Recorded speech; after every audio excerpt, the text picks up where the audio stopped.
Shirika la ndege la Marekani Spirit Airlines limetangaza kusitisha shughuli zake. Uongozi wa shirika hilo umesema uamuzi huo umetokana na kushindwa kupata msaada wa kifedha wa dola milioni 500 sawa na shilingi trilioni 1.3 za Kitanzania kutokana na utawala wa Trump.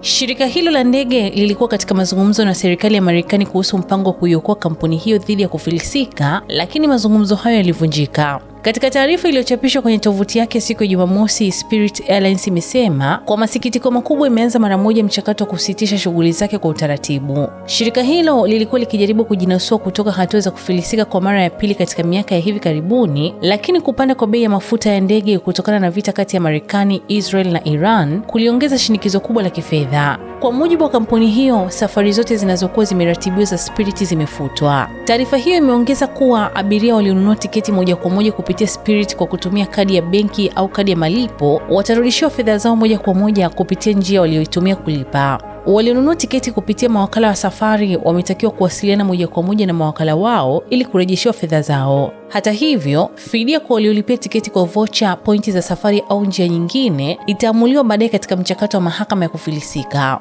Mimi ni Bahati Limo na hii ni Simulizi na Sauti.